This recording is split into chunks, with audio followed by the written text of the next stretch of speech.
Walk into any hotel and look for the stairs.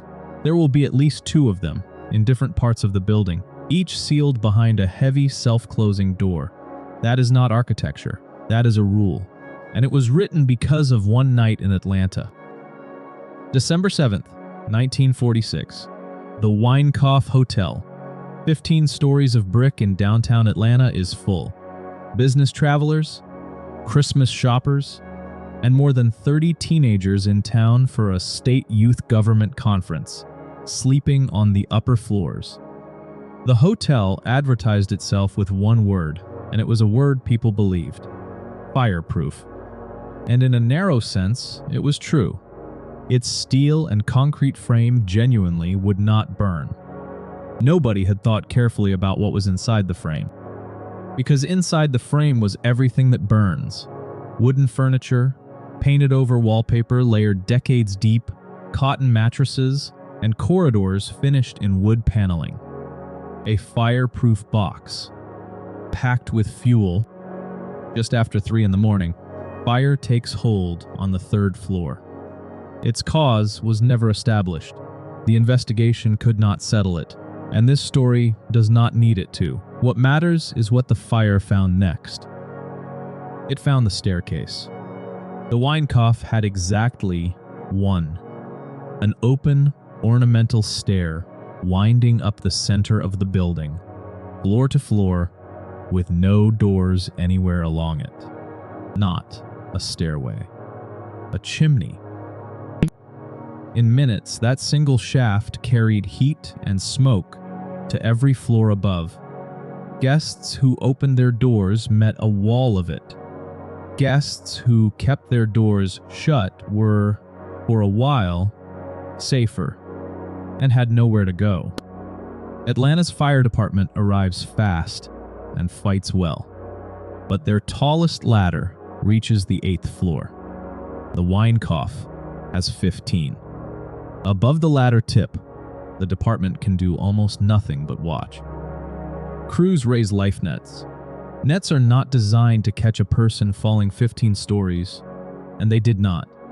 By dawn, 119 people are dead, the deadliest hotel fire in American history, and it still holds that record. And the country saw it. A newspaper photographer's image from that night ran everywhere, and for once the public did not treat a fire as bad luck. They treated it as a design choice that somebody had signed off on. Here is the part that made people angry. The Winecoff had broken no law. Built in 1913, on a small lot, it was required to have exactly one stairway, and it had one.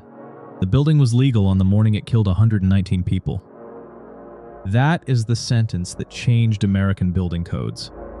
Not somebody cheated, somebody complied. If a building could be perfectly legal and lethal at the same time, then the law itself was the defect. Within months, the president called a national conference on fire prevention, the first of its kind.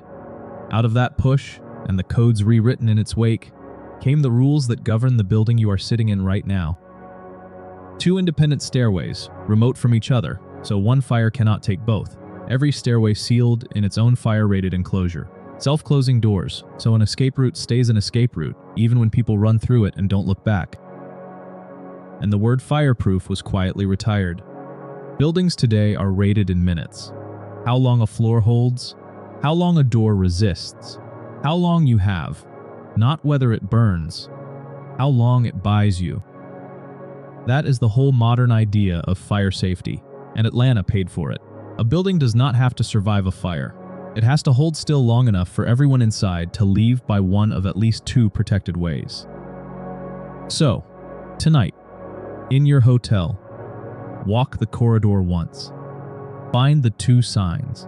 The distance between them is the exact distance between 1946 and now. The Winecoff building itself was never demolished. It was gutted, sold, renamed, argued over for 60 years, and eventually reopened as a hotel again, this time with the staircases the law now demands. 119 people died in a building that broke no rule, so the rules were rewritten around them. One disaster later, there is always a second way down. Every safety rule has a story. One disaster later, it protects you.